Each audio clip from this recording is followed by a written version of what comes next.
They will never teach you this integral method in class. Stop using integration by part. Use instead this method in integrating x to the power 4, e to the power 3x. The method is called the DI method. D being differentiation and I being integration. Okay, what happens when you have this function? The thing is that you need to find the one that you're going to differentiate to come out with a constant, and the other one you're going to integrate onto infinity. And looking at this question, if you differentiate x to the power 4, you probably get to a constant. But if you differentiate e to the power 3x, you keep up having e to the power 3x onto infinity. Therefore, we are going to differentiate this, taking this as x to the power 4 and taking this other side as e to the 3x. Okay, the derivative of x to the power 4 is what? 4 x to the power 3. We keep differentiating, that is 12 x squared. We differentiate further, that is what? 24 x. We differentiate further, you have 24. And at the last time, if you differentiate 24, you're going to have 0. Hence, you are going to integrate this 1, 2, 3, 4, 5 times. Okay, integrating this for the first time using a short of integration, you have e to the power 3x all over 3. Next time, you are going to have e to the power 3x all over 9. Next time, you are going to have e to the power 3x all over 27. That is 9 times 3. Next time, you're going to have e to the power 3x all over 27 times 3, that is 108. That is just a pattern that you need to follow. Next time, you're going to have e to the power 3x all over 324 here. 324. That is times 3. Okay. The next thing we are going to do is to combine both of them. Okay. Taking like this one and this one, this one and this one, this one and this one, this one and this one, this one and this one. Since you have x to the power 4, here is a positive. You are going to put positive here, then negative, positive, then negative, positive, then negative, and so on. Just iterating, positive and negative. Let them sum it up and combine.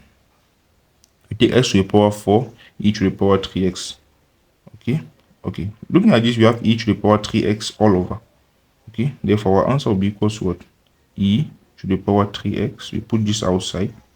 We take first of all, that is x to the power 4 all over 3, x to the power 4 all over 3.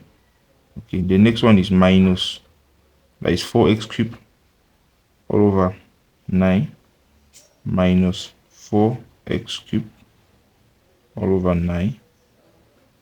Okay, we move to the next one, that is 12 all over 24 plus 12x all over 24 all over 27. Sorry, here is 27. We move to the next one.